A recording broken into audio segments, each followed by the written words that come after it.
నామనక్షత్రంతో చూడాలి, అది వేరే విషయం. ఏం చేయాలట? అబ్ధాదికృత్య విధి అంటే ఉగాది రోజు ప్రధానంగా మనం చేయాల్సిన పనులు శాస్త్రం చెప్పింది. మరి ఆ ప్రకారం మనం చేసామనేది ఒకసారి తెలుసుకుందాం. ఇప్పుడు తెలుసుకుంటే కనీసం వచ్చేసారైనా చేస్తాం కదా. ప్రాప్తే నూతన వత్సరే ప్రతిదినే కుర్యాత్ ధ్వజారోహణం స్నానం మంగళ శరై జనవరై అంటే మంగళ స్నానం చేయాలి. తలంటు స్నానం అంటారు దాన్ని, మంగళ స్నానాన్ని. ప్రొద్దున్నే లేచి మంగళ స్నానం చేయాలి మనము, మన కుటుంబం వాళ్ళందరూ కూడా. ఆ తర్వాత ధ్వజారోహణం చేయాలట. మనకి ఏదైనా ఉత్సవాలు జరిగినప్పుడు గుళ్ళల్లో జెండా ఎగిరేస్తారు, ధ్వజారోహణం, గరుడ ధ్వజం. ఏ దేవాలయం అంటే ఆ దేవుడికి సంబంధించిన వాహనాన్ని ధ్వజంగా ఉపయోగిస్తారు. మరి ఈరోజు మనం ఏం ధ్వజం ఎగిరేయాలి ఇంటి మీద అంటే హనుమధ్వజం, ఆంజనేయ స్వామి యొక్క జెండాను ఎగిరేయాలి ఇంటిపైన. ఇది తెలియదు ఇంతవరకు. ఏ ఉగాది రోజున ఎవరైనా ఎగిరేసిందా? మనకు తెలియదు కాబట్టి ఎగిరేయడం వల్ల ఏముంది? ఈరోజు వసంత నవరాత్రి ప్రారంభం, రాముడి నవరాత్రులు కాబట్టి ఆంజనేయ స్వామికి చాలా ఇష్టమైన రోజులు. ఆంజనేయ స్వామి జెండా కనుక మన ఇంటిపైన ఉంటే అర్జునుడి రథం మీద కపిధ్వజం ఉండడం వల్ల హనుమంతుడికి జయం కలిగింది అంటారు. అట్లా విజయాన్ని ప్రసాదిస్తుంది మనకి. తర్వాత సార్థం సుభుజోత్సవం, చక్కగా భగవంతుడి పూజ చేయాలి మన ఇంట్లో. దైవానాం గురు యోషితాంత అని దేవతలకి, గురువులకి, తల్లిదండ్రులకి వీళ్ళందరికీ కూడా చక్కగా మనసులోనో ఏదో కాయంతోటో కర్మతోటో ఆచరించాలి. తర్వాత చక్కగా దైవజ్ఞుడైనటువంటి వాడిని అంటే పంచాంగం మనకు చెప్పేటువంటి వాడిని పూజించాలి, సన్మానించాలి. అది కొద్దిగా శ్రమతో కూడుకున్నదైనా సరే, కాస్త కాలాన్ని వెచ్చించైనా సరే చేయాలి. తర్వాత ఆ ఉగాది పచ్చడిని తినాలట. నింబ కుసుమం దీన్ని తినాలి. తర్వాత ఘృతం కూడా, దాంట్లో నెయ్యి కూడా కలుపుకోవచ్చట. భక్షితం పూర్వయేమావా తదర్థం అని చెప్పి అంటే పూర్వయామంలో ఉదయం 6 నుంచి 9 గంటల లోపే తినాలి ఆ ఉగాది పచ్చడి కూడా. ఇవన్నీ స్నానము, నూతన వస్త్రధారణ ఇవన్నీ ఎప్పుడు జరగాలి? మనం ఎప్పుడు లేస్తే అప్పుడు కాదు. కనీసం పండగ రోజైనా సూర్యోదయానికి ముందు లేచి 6 గంటలకే స్నానం చేసి దేవుడి పూజ చేసుకొని ఈ ప్రసాదాన్ని దేవుడికి నివేదించాలి. ఈరోజు 7 నుంచి 9 వరకు సమయం బాగలేదు, 7:30 నుంచి. కాబట్టి ఎవరైనా సరే 7:30 లోపు కానీ లేదా 9 తర్వాత కానీ ఈ కార్యాలన్నీ ఆచరించాలి. ఇవన్నీ కూడా మనకి చెప్పబడింది. ఉగాది అంటాం కదా, ఈ పేరు ఎట్లా వచ్చింది మనకి? ఉగాది అని మన సంవత్సరానికి మొదటి రోజుగా జరుపుకుంటున్నాం.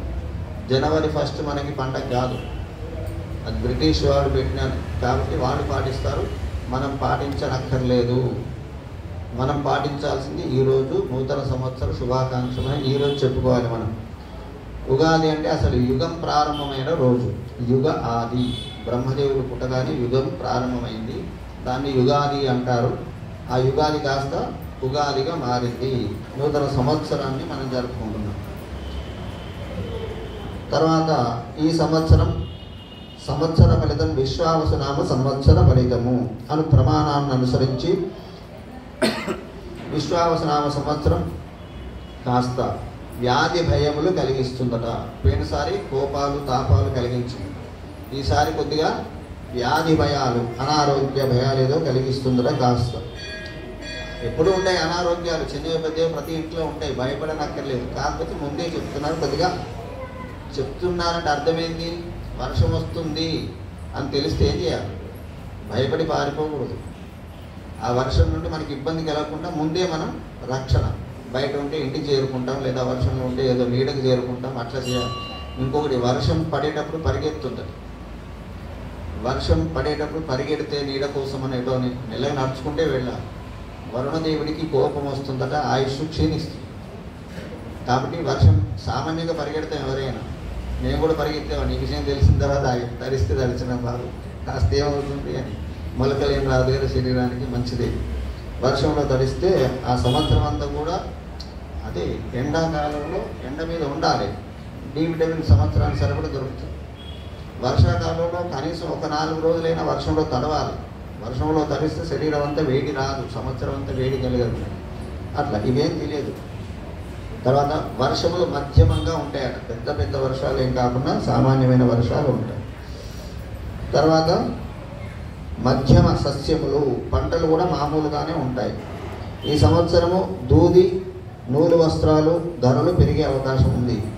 కాటన్ బట్టలు ఎవరు కడుతున్నారు కాటన్, కాబట్టి పెరిగిపోయినా ఆ సంబంధం, అంత పాలిస్టరు ప్లాస్టిక్. కాబట్టి రాజుల ప్రజా విశ్వాసంను కోల్పోయే అవకాశము కలగవచ్చును. రాజులు చక్కగా పరిపాలించరు, తద్వారా ప్రజలలో ఉన్న గౌరవాన్ని విశ్వాసాన్ని వాళ్ళు పోగొట్టుకుంటారట. ఇది ఈ సంవత్సరం యొక్క మాస ఫలితాన్ని చెప్తున్నారు. తర్వాత సాధన వర్షాధిపతి ఫలితము అంటే కేవలం ఇది ఒకటే కాదు, మనకి ఫలితాన్ని మొత్తం ఆల్రౌండ్గా చూసుకోవాలి. ఇదొక సంవత్సర ఫలితం. తర్వాత మళ్ళీ ఆయనం ఫలితాలు ఉంటాయి, ఋతు ఫలితాలు ఉంటాయి, మాస ఫలితాలు ఉంటాయి, రోజు ఫలితాలు అవన్నీ ఉంటాయి. కాబట్టి ఇది ఈ విధంగా మనకు అనేక విషయాలు మనకు పంచాంగం చెప్తుంది. రాజాది నవనాయకులు ముఖ్యంగా 9 మంది నాయకులు మనల్ని పరిపాలిస్తారట ఈ సంవత్సరం మొత్తాన్ని. రాజు, మంత్రి, ఒక రాజ్యానికి ఎట్లా ఉంటారు, మరి ప్రపంచానికి కూడా రాజు ఉంటారు కదా, లేకపోతే రాజు లేకపోతే అరాచరికం అయిపోతుంది. ఎవరట ఈ సంవత్సరం రాజు? సూర్యుడు, రవి రాజుగా ఉన్నాడు ఈ సంవత్సరం. రవి రాజుగా ఉండడం వల్ల ఫలితం ఏమిటి? కోపతాపాలు ఎక్కువగా ఉంటాయి. కోపిష్టి కదా కొద్దిగా సూర్యుడు, కానీ ఆయనే ప్రాణానికి ముఖ్యం. మరి ఆయన తాపాన్ని తట్టుకోలేం, కాస్త ఎండ కొడితే తట్టుకోలేము అలాంటిది. తర్వాత రావి రాజు ఏమిటచే ప్రభువులకు పరస్పర విరోధాలు కలుగుతాయట. రాజులు ఒకరినొకరు ద్వేషించుకుంటారు, వాళ్ళలో విరోధం కలుగుతుంది. అల్పవృష్టి, స్వల్పమైన వర్షాలు, ప్రజలకు ప్రభువుల వలన శ్రమములు శస్త్రముల వలన భయం కలుగుతాయట. అంటే ఏదో బాణాలు ఆయుధాల చేత భయం కలుగుతుంది. పశుపక్షులు అల్పక్షీరములు ఇచ్చేవాటిగా ఉండును. రాజు సూర్యుడైతే వచ్చే ఫలితాలు అంటే పశుపక్షులు పాలు కూడా తక్కువ ఇస్తాయట, సంతానాభివృద్ధి తక్కువ ఉంటుంది పశుపక్షుల్లో. గోధుమలు, ధాన్యము, మిర్చి, మిరియాలు, కందులు, వేరుశనగ ఇలాంటి వాటికి ధరలు ఎక్కువ ఉంటాయట. కొబ్బరికాయలు, పగడములు, కెంపులు, తర్వాత ముతక నూలు వస్త్రములు, మామిడి పండ్లు, వక్కలు, గుర్రములు, ఎర్రని ధాన్యాలు, గులాబీ రంగు, తెల్లని రంగులు, విద్యుత్ పరికరాలు, ఆవాలు, తర్వాత చర్మపు వస్తువులు, రసాయనిక ఎరువులు, వీటి ధరలన్నీ పెరిగే అవకాశం ఉంటుందని ఈ సంవత్సరం. తర్వాత రాజుని యొక్క వాహనము, సూర్యుడు రాజు, ఆయన వాహనము గజమట. గజన వాహనం అయితే ఫలితం ఏందట?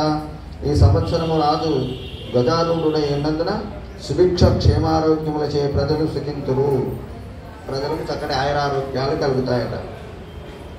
మంత్రి చంద్రుడు ఈ సంవత్సరము, చంద్రుడు మంత్రి అవ్వడం వలన ఈ సంవత్సరం అంతా కూడా ప్రజా అభ్యుదయం కలుగుతుందట. అంటే ప్రజల్లో మంచి అభివృద్ధి కలుగుతుంది, రాజకీయ అభ్యుదయం కలుగుతుంది, రాజకీయంలో కూడా మార్పులు వస్తాయి, మంచి మార్పులు. రాజులకు మంచి కలుగుతుంది, సువృష్టి ఉండవచ్చు, పంటలు బాగా పండుతాయి. ఎందుకు? ఇక్కడ చంద్రుడు చల్లనివాడు, పంటలన్నిటికీ ఔషధులన్నిటికీ కారణం చంద్రుడు, మన మనస్సుకు కూడా కారణం చంద్రుడు. 9 గ్రహాలు మన శరీరంలోని గ్రహాలు ఎన్ని? మొత్తం 7 గ్రహాలు. వారానికి ఎన్ని రోజులు? మరి గ్రహాలు 9 ఎట్లా వస్తాయి? 7 రోజులు 7 గ్రహాలకి ఇస్తే మిగతా 2 గ్రహాలకి ఎట్లా? గ్రహాలు 7 కానీ కాలక్రమంలో ఒకానొక సందర్భంలో ఆ 7 9గా మారినాయి. రాహుకేతువులను గ్రహాలు అన్నారు, ఉపగ్రహాల కిందే లెక్కవాడు, ఛాయాగ్రహాలు అంటారు వాడు. అందుకని ఈ 7 గ్రహాలు మన శరీరంలోని 7 ధాతువులకి అధిపతులు. ఈ 7 గ్రహాలు అనుగ్రహంగా ఉంటే అనుగ్రహం మన శరీరం అంతా బాగుంటుంది. సూర్యుడు మొత్తం శరీరానికి అధిపతి, ముఖ్యంగా కళ్ళు బాగాలేవంటే సూర్యుడు మన మీద కోపంగా ఉన్నాడు అని అర్థం. తర్వాత మనస్సు బాగాలేదు. ఈ రోజుల్లో 99% అందరూ కూడా మానసికమైన సమస్యలు ఉంటాయి. పిల్లల దగ్గర పిల్లలకు హోంవర్క్ చేయాలంటే కష్టం, బడికి పోవడం కష్టం, ఇవన్నీ వాళ్ళకి మానసిక క్షోభలే, మనకు రకరకాలుగా ఉంటాయి. కాబట్టి చంద్రుడు మంత్రి అవడం వల్ల మనకి కాస్త మానసికమైనటువంటి ఆహ్లాదాన్ని ఆనందాన్ని కలిగిస్తాడు, శుభం కలిగిస్తాడు. సేనాధిపతి రవి ఫలము, సైన్యాధిపతి కూడా రవి అయిందట. ఒకవేళ చంద్రుడు అయిందనుకోండి సైన్యాధిపతి, రాజు యుద్ధం చేద్దాంపా అంటే ఈయనేమంటాడు, కాస్త ఆగండి, ఎందుకు అప్పుడే యుద్ధం అంటాడు చంద్రుడే. కానీ సూర్యుడు లాంటి వాడే సైన్యాధిపతి అయిందనుకోండి, రాజు అనగానే రాజు కన్నా ముందు వీడే ఉరుకుతారు యుద్ధం చేస్తారు. కాబట్టి ఇక్కడ రాజు సూర్యుడే, సైన్యాధిపతి సూర్యుడే అయినాడు కాబట్టి కొద్దిగా యుద్ధ భయాలు ఎక్కువగా ఉండే అవకాశం ఉంటుందా. ప్రభువులకు పరస్పర కలహాలు కలుగుతాయి. మేఘములు గాలితో కూడినవై వృష్టి నొసంగవచ్చును. ఎర్రని ధాన్యాలు ఎర్రని భూములు బాగా ఫలించవచ్చును. ఈ సంవత్సరము సేనాధిపతి రవి అవడం వల్ల. పూర్వసస్యాధిపతి గురువు. మనకి పూర్వసస్యము ఉత్తర సస్యము అంటే 2 రకాలుగా ఉంటాయి. అంటే భూమిలో పండేవి, పైన పండే రకాలు. వాటికి అధిపతి గురువు కావడం వల్ల, సస్యాధిపతి అవడం వలన పచ్చని భూములు పచ్చని ధాన్యములు బాగా పండుతాయట. తర్వాత అపర సస్యాధిపతి కుజఫలము. కుజుడు అపర సస్యాధిపతి అయినందువల్ల అపర సస్యములు అంటే నల్లని ముళ్ళు గల ధాన్యాలు, కందులు, మిర్చి, వేరుశనగ ఇవన్నీ కూడా కొద్దిగా తీక్ష్ణమైనవన్నమాట. వీటికి అధిపతి కుజుడు కావడం వల్ల వాటి ధరలు పెరిగే అవకాశం ఉంది. ఇప్పుడే కొనిపెట్టుకోండి. ఏంటివి మీరు కొన్న తర్వాత మళ్ళీ తగ్గిందనుకోండి నన్ను ఏమనొద్దు, పంచాంగం చెప్పింది నేను చెప్తున్నా. రైట్. తర్వాత అర్ఘాధిపతి రవి ఫలము. ఈ సంవత్సరం రవి అర్ఘాధిపతి వర్షములు తక్కువగా ఉంటాయి. దానివలన ధరలు పెరుగుట, ప్రజలకు గాలి బాధ యుద్ధ భయము పెరగవచ్చు. ఎర్రని ధాన్యములు ధరలు పెరిగే అవకాశం ఉంటుంది. రాజకీయంలో పరివర్తనలు ఉండవచ్చును. అది దీని కూడా అర్ఘాధిపతి కూడా రవి. 3 ఆధిపత్యాలైన ఇప్పటికి రవికి 4వ ఆధిపత్యం మేఘాధిపత్యం కూడా రవి. చాలా నిరంకుశత్వంగా ఉన్నాడు అన్నమాట.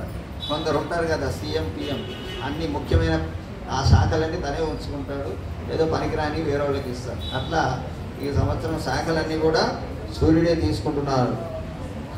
రాజు ఆయనే, సైన్యాధిపతి ఆయనే, తర్వాత అర్ఘాధిపతి ఆయనే, మేఘాధిపతి కూడా సూర్యుడే అంటున్నాడు.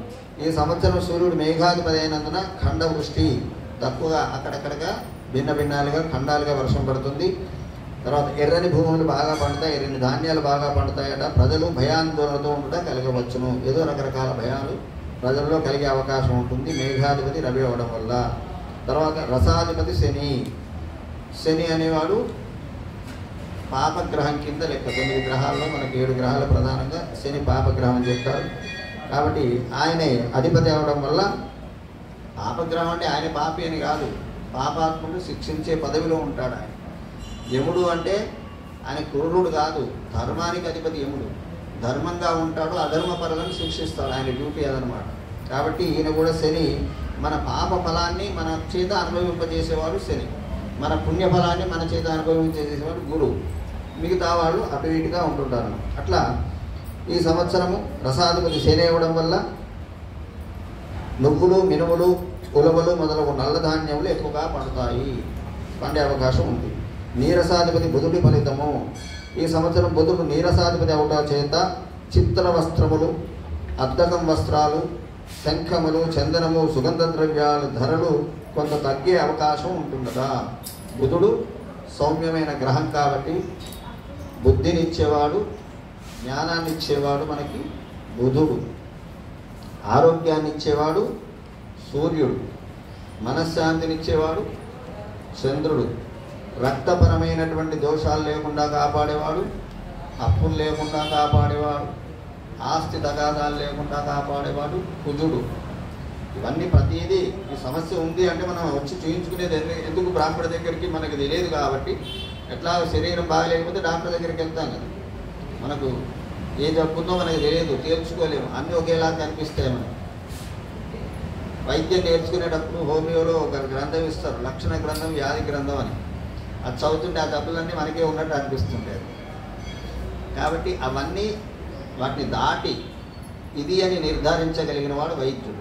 వ్యాధి ఇది అని నిర్ధారించినప్పుడు దానికి ఔషధం కూడా ఫలానా అని చెప్పి నిర్ధారించే అవకాశం ఆయనకు ఉంటుందన్నమాట. అట్లా ఈ సంవత్సరము పశుపాలకుడైనటువంటి యముడు.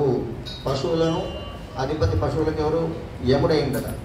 తద్వారా పశువులకు నష్టాలు సంభవించే అవకాశం ఉంటుంది. ఈ సంవత్సరం అంతా కూడా యముడు పశుపాలకుడు ఉండచే ధరలు అధికమవుతాయి. అల్పవృష్టి, పాడి పంటలు తగ్గే అవకాశం ఉంటుంది. తర్వాత పశువులకు రోగాది పీడలు కలిగే అవకాశం ఉంటుంది, పశు నష్టాలు సంభవించే అవకాశం ఉంటుంది ఈ సంవత్సరము. తర్వాత యముడు అధిపతి అంటే అర్థమైంది. యముడు ఏం చేస్తాడు? తీసుకుపోతాడు, కష్టపెడతాడు. సూర్యుడు, యముడు, తర్వాత శని, ఇద్దరు అన్నదమ్ములు. యముడు, శని ఇద్దరు అన్నదమ్ములు. వీళ్ళిద్దరు ఎవరి కొడుకులు? సూర్యుని కొడుకులు. కాబట్టి సూర్యుడు ఎంత గొప్ప వెలుగునిస్తాడు లోకానికి. ఆ కొడుకులు ఏం చేస్తున్నారు? ఒకరు బాధ పెడతారు, ఒకరు మొత్తానికి తీసుకుపోతున్నారు. అలాంటి వాళ్ళు అంటే వాళ్ళ డ్యూటీస్ వాళ్ళు చేస్తున్నారు భగవంతుడు నియమించిన ప్రకారం. తర్వాత స్థాన రక్షక యమఫలము.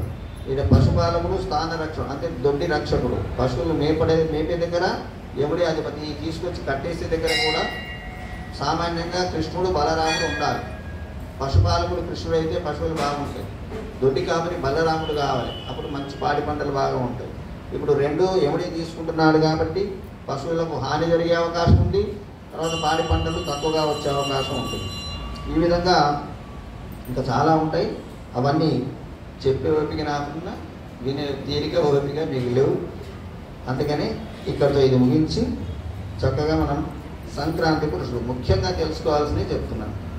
సంక్రాంతి పురుషుడు యొక్క లక్షణం తెలుసుకోవడం వల్ల మనకు అనేక దోషాలు తొలగి, పాపాలు తొలగి, పుణ్యాలు కలిగే అవకాశం ఉంటుందట. అది ఈ సంవత్సరము సంక్రాంతి, మకర సంక్రాంతి ఫలితం. ఈ మకర సంక్రాంతి ఎప్పుడు కలుగుతుంది అంటే స్వస్తి శ్రీ విశ్వావసనామ సంవత్సర పుష్య బహుళ ఏకాదశి బుధవారము 14/1/2026 రోజున రాత్రి 8:59 మకర సంక్రమణం జరుగుతుంది. దాన్ని పుణ్యకాలము అంటారు. అంటే సంక్రమణం జరగడానికి ఎప్పుడైతే ఈ సంక్రమణం జరుగుతుందో ఉత్తరాయణ పుణ్యకాలం వస్తుంది. దానికి ఒక 3 గంటల ముందు, 3 గంటల తర్వాత, లేదు ఒక 3 రోజుల ముందు, 3 రోజుల తర్వాత వరకు కూడా పుణ్య దినాలుగా అవి ఉత్తరాయణ పుణ్యకాలంగా గణించబడతాయి. అప్పుడు చేసే దాన ధర్మాలు చక్కటి ఫలితాన్ని, 100 రెట్ల ఫలితాన్ని ఇస్తాయట. ప్రవేశ సమయముకు ద్వాదశి తిథి అనురాధ నక్షత్రం ఉంటుంది. తర్వాత యోగము కౌలవ యోగము, కరణము కౌలవ కరణం ఉంటుంది. వృద్ధి యోగము కౌలవ కరణము ఆ రోజు ఉంటాయి. సింహలగ్నంలో సంక్రమణం జరుగుతుంది. బుధవారమైనందున మందాకిని నామధేయం కలిగినటువంటి రోజు. ఆ రోజు రాజసౌఖ్యం కలుగుతుంది. కుంకుమ స్నానం చేస్తూ ఉంటాడట సంక్రాంతి పురుషుడు. తద్వారా శుభాలు కలుగుతాయి. చనకాక్షత ధారణం, శనగల అక్షతం ధరించి ఉంటాడు ఆయనే. తద్వారా మనకేం కలుగుతుంది? పంట నశించే, శనగల పంట నశించే అవకాశం ఉంది. హరిత వస్త్రధారణ, ఆకుపచ్చ వస్త్రాలను ధరిస్తాడు. చందన లేపనాన్ని కలిగి ఉంటాడు. వగళ పుష్ప ధారణం చేస్తాడు. తద్వారా రోగాలు పోగొడతాడట ఈ సంవత్సరం సంక్రాంతి పురుషుడు. ముత్యములను ధరించి ఉంటాడు, ముత్యాభరణాన్ని. తామ్రపాత్రను ధరించి ఉంటాడు. మామిడి పళ్ళు ధారణం కలిగి ఉంటాడు. వారాహ వాహనం కలిగి ఉంటాడు, అంటే పంది వాహనాన్ని కలిగి ఉంటాడు. కత్తి ఆయుధాన్ని ధరించి ఉంటాడు. తర్వాత పీత చక్ర ధారణం కలిగి ఉంటాడు, అంటే పసుపు రంగు చక్రాన్ని ధరించి ఉంటాడు. తర్వాత శితవర్ణమైనటువంటి ధారణ కలిగి ఉంటాడు. తెల్లని వస్త్రాలు, తెల్లని తామర పుష్ప ధారణ కలిగి ఉంటాడు. సర్పజాతి కృష్ణపక్షమగుటచే సువృష్టి, లోకమునకు క్షేమము, పాడి పంటలు సమృద్ధిగా ఉండవచ్చు అవకాశం ఉంటుంది. ద్వాదశి తిథి అయినందున సుఖము, బుధవారమైనందున వృధా యుద్ధాలు జరుగుతాయి. రాత్రి ప్రవేశమైనందున చోరులకు హాని, సింహలగ్నమైనందున జల ప్రళయాలు కలిగే అవకాశం ఉంటుంది. 18వ ముహూర్తములు అయినందున సౌఖ్యములు కలిగే అవకాశం ఉంటుంది. ఈ సంవత్సరము పుష్కరాలు ఎప్పుడు వస్తాయట? స్వస్తి శ్రీ విశ్వావసనామ సంవత్సర వైశాఖ బహుళ విద్యా బుధవారం 14/5/2025 రోజున రాత్రి 10:36 బృహస్పతి మిథున రాశి ప్రవేశమవుతే సార్థ త్రికోటి తీర్థరాజు సహిత పుష్కరాలు కలుగుతాయి. ఈ సంవత్సరము ఎక్కడ ఏ నదికి పుష్కరం కలుగుతుంది అంటే గురువారము సరస్వతి నదికి పుష్కరాలు ఈ సంవత్సరం. సరస్వతి నది ఎక్కడుంది? బద్రీనాథ్లో కనిపిస్తుంది మనకు సరస్వతి నది. అక్కడనే కొంత దూరం ప్రవహించి అంతర్ధానం అయిపోతుంది. అలకనందలో కలుస్తుంది. ఈ అలకనంద సరస్వతి రెండు వచ్చి గంగా నదిలో కలుస్తాయి. అంటే గంగా నది స్నానం చేసినా కూడా మనకి సరస్వతి నది స్నానం చేసిన ఫలితం వస్తుంది. మొన్న ప్రయాగరాజ్ కుంభమేళా జరిగింది కదా, అక్కడ కూడా సరస్వతి నది. తర్వాత శుక్రమౌఢ్యాన్ని, ఇవన్నీ మీకు ఏదైనా శుభకార్యాలు జరిగినప్పుడు అయ్యగారు చెప్తారు కాబట్టి అవన్నీ కూడా అవసరం లేదు. మనకి ఏమైనా ఈ సంవత్సరం గ్రహణాలు ఉన్నాయా? ప్రతి అమావాస్య పౌర్ణమి వస్తే చాలు. ఎవరు చెప్తారో తెలియదు వాళ్ళకి ఫోన్లు. గ్రహణం ఉందా, గ్రహణం ఉందా, నిన్న అమావాస్య గ్రహణమా అని ఎన్నో ఫోన్లు. పౌర్ణమి వస్తే గ్రహణమా? ప్రతి పౌర్ణమి అమావాస్య గ్రహణాలు ఉండవు. ఉన్నా కూడా మన దగ్గర కనిపించే మనం పాటించాలి. ఎక్కడో విదేశాల్లో ఉంటాయి. సూర్యుడు ఇక్కడ ఉదయిస్తే అక్కడ అస్తమిస్తాడు, అక్కడ అస్తమిస్తే ఇక్కడ ఉదయిస్తాడు. కాబట్టి ఆయా దేశాల్లో ఫలితాలు ఉండవచ్చు. ఈ సంవత్సరం మనకి భాద్రపద శుద్ధ పౌర్ణమి ఆదివారం రోజు 7వ తారీఖు 9వ నెల రోజున శతభిష పూర్వభాద్రయుక్త కుంభరాశి ఎందు సంపూర్ణ చంద్రగ్రహణం ఉంది. ఎప్పుడు?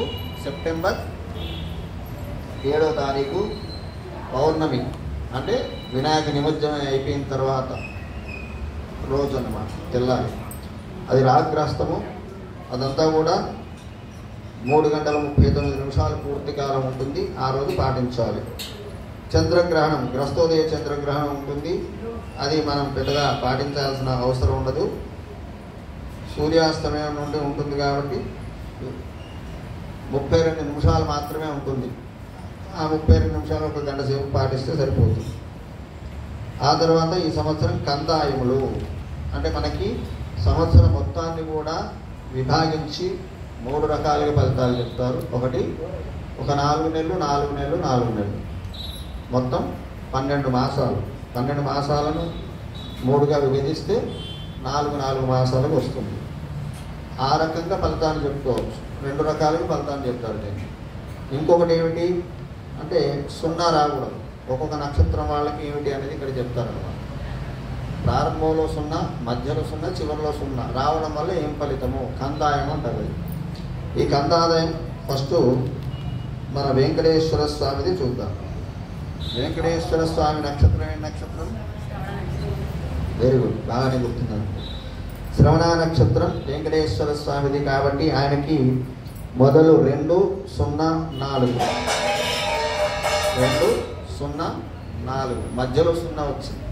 మధ్యలో 0 రావడం వల్ల ఆదిశూన్యే మహావ్యాధి, మధ్యశూన్యే మహద్భయం అని ఏదో శ్రవణ నక్షత్రం వాళ్ళకి ఈ సంవత్సరం కొద్దిగా భయంగా గడుస్తుంది. ఆయన పరమాత్ముడు కాబట్టి ఆయనకి ఏం భయం లేదు. కానీ ఆ నక్షత్రంలో పుట్టిన మానవులకు కొద్దిగా భయాలు కలిగే అవకాశం ఉంటుంది. ఆ తర్వాత లక్ష్మీదేవి నక్షత్రం ఏమిటి అమ్మవారిది? మన అందరికీ కావాల్సింది ఆయనకంటే ఆమె ఎక్కువ అవసరం. పొద్దున్న లేస్తే అందరూ ఆయన కూడా కలవరించేది లక్ష్మీ లక్ష్మీ లక్ష్మీ అని కలవరిస్తారు. వెంకటేశ్వర స్వామికి అభిషేకం జరుగుతుంది కాబట్టి అది గుర్తుంది మనకి. మరి అమ్మవారిది ఉత్తర నక్షత్రం, గోదాదేవిది పూర్వ ఫల్గుని, లక్ష్మీదేవిది ఉత్తర ఫల్గుని. పక్కనే ఉంది. ముందు పూర్వ ఫల్గుని, తర్వాత ఉత్తర ఫల్గుని. ఉత్తరా నక్షత్రం అంటారన్నమాట. ఈ ఉత్తరా నక్షత్రం అమ్మవారికి చక్కగా అన్నీ 4, 2, 4 వచ్చింది. శూన్యం రాలేదు. ఆమెకి ఏ భయం లేదు. ఆమెను ఊసి అందరూ భయపడాలి కానీ ఆమెకు అక్కర్లేదు. ఆ తర్వాత గోదాదేవి పూర్వ ఫల్గుని నక్షత్రం. అమ్మవారికి 3 ఒకట్లే వచ్చినాయి, 0 లేవు అక్కడ కూడా. ఆ నక్షత్రం వాళ్ళు కూడా కన్యారాశి వాళ్ళు, వాళ్ళకి బాగానే ఉంటుంది ఈ సంవత్సరం. ఆ తర్వాత అర్చక స్వామి నక్షత్రం ఏమిటి? దాని ప్రకారం చూడాలి. ఫస్ట్ మా నక్షత్రం ఉత్తరాషాఢ కాబట్టి 7, 2, 1 0 ధన్య వస్తుంది. ఈ ఉత్తరాషాఢ నక్షత్రం మకర రాశి వాళ్ళకి, ఉత్తరాషాఢ నక్షత్రం వాళ్ళందరికీ కూడా, రాశి కాదు ఆ నక్షత్రం వాళ్ళకి 7, 2, 1. ఆ తర్వాత చిత్తా నక్షత్రం వాళ్ళకి 2, 1, 0 చివరికి 0 వచ్చిందనమాట. అంటే చివరికి 0 వస్తే ఫలం స్వల్పం. వాళ్ళు రూపాయి రావాలని పనిచేస్తే ఒక ఆటానో బారానో వస్తుంది. కొద్దిగా వాళ్ళు చేసిన శ్రమకు తగిన ఫలితం లభించదు అని అర్థం. ఇది. ఆ తర్వాత అశ్విని నక్షత్రం వాళ్ళు ఎవరున్నారు ఇక్కడ? అశ్విని నక్షత్రం, అశ్విని అబ్బా మొదలు ఆయనే వచ్చింది. అక్కడ మొదలు కూర్చుంటూ మొదలు వచ్చింది. చూచే చోళ అనే అక్షరాలు కలిగిన వాళ్ళందరూ కూడా మొదటి పేరులో మీ మొదటి అక్షరం చూ చే చో లా, ఈ 4 అక్షరాలు ఉంటే మీది అశ్విని నక్షత్రం. 3, 0, 1 ఫస్ట్ 3, మధ్యలో 0, చివరిలో 1. మధ్యలో సున్నా వస్తే ఏం ఫలితం అని చెప్పుకున్నాం? ఆది శూన్యే మహావ్యాధి, మధ్య శూన్యే మహద్భయం లేదా మనోవ్యత, మానసికమైనటువంటి కొద్దిగా ఉంటాయి. తర్వాత భరణి నక్షత్రం వాళ్ళు ఎవరు ఇక్కడ? భరణి నక్షత్రం జన్మ నక్షత్రం. భరణి నక్షత్రం వాళ్ళకి 6, 1, 4 వీళ్ళకు కూడా సున్నాలు లేవు, బాగుంటుంది. తర్వాత కృత్తికా నక్షత్రం ఉన్నారా? కృత్తిక 1, 2, 2 బాగుంది, సున్నాలు ఏం లేవు. రోహిణి నక్షత్రాలు వృషభ రాశి, రోహిణి నక్షత్రం 4, 0, 0 వీళ్ళకి 2 సున్నాలు వచ్చినాయి. మృగశిర నక్షత్రం సున్నాలు ఏం లేవు, 7, 1, 3. ఆ తర్వాత ఆర్ద్ర నక్షత్రం 1, 2, 1 వీళ్ళకు కూడా శూన్యం లేదు, బాగుంది.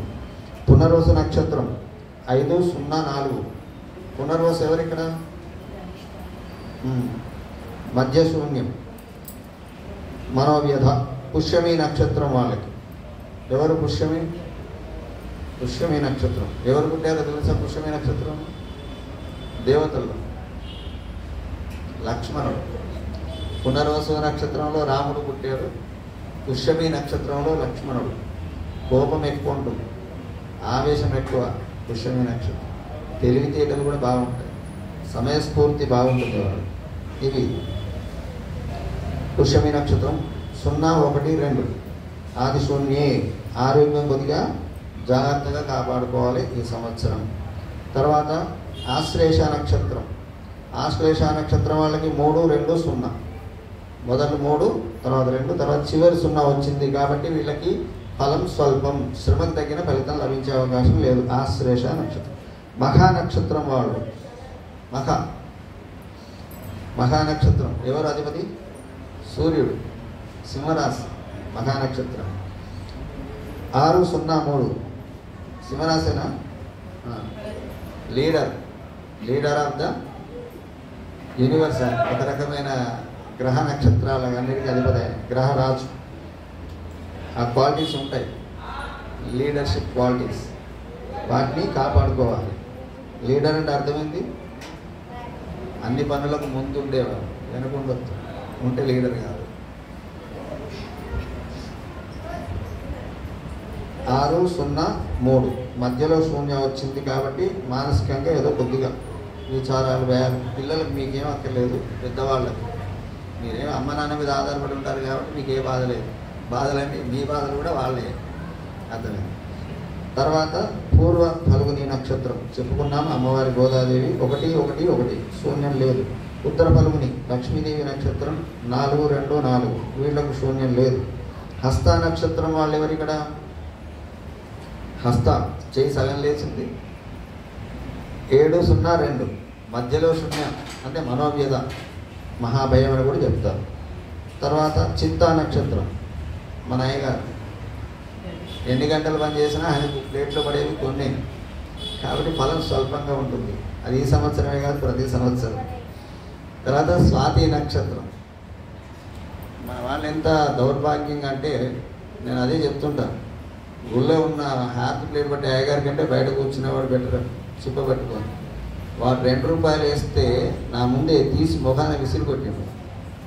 నేను 10 రూపాయలు వేస్తే 10 వేస్తావా అంటున్నాడు. ఎంత వేయాలా నీకు?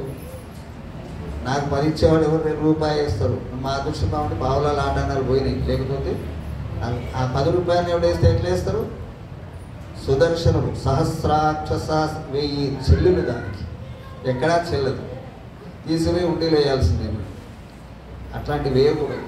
ఏదైనా సరే తినే పదార్థం ఇస్తే ఒక బిచ్చగాడికి పెట్టినా కూడా వాడు తినగలిగిందే ఉండాలి. ఒక వస్తువు ఇచ్చినా, 1 రూపాయి ఇచ్చినా, చెల్లని రూపాయి ఇచ్చి నేను రూపాయి ఇచ్చినా అనుకుంటే పుణ్యం రాదు, పాపం వస్తుంది. ఆ విషయంలో ఒక పూజారి దేవుడు అనే కాదు, అందరి విషయంలో అది పాటించాలి. తర్వాత స్వాతి నక్షత్రం 5, 2, 3 ఎవరు? స్వాతి. తర్వాత విశాఖ నక్షత్రం 0, 0, 1 వీళ్ళకు 2 సున్నాలు వచ్చినాయి. అనురాధ 3, 1, 4 జ్యేష్ఠ 6, 2, 2 మూల 1, 0, 0 పూర్వాషాఢ ధనుసు రాశి పూర్వాషాఢ 4, 1, 3 సున్నాలు ఏం లేవు, భయం లేదు. ఉత్తరాషాఢ 7, 2, 1. శ్రవణం ఎవరు లేరా? శ్రవణ నక్షత్రం 2, 0, 4. ధనిష్ట 5, 1, 2. శతభిషం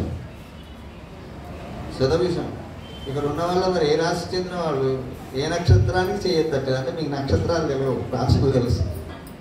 ఓకే, శ్రవణ నక్షత్రం. తర్వాత ధనిష్ట నక్షత్రం 5, 1, 2. శతభిష నక్షత్రం 0, 2, 0.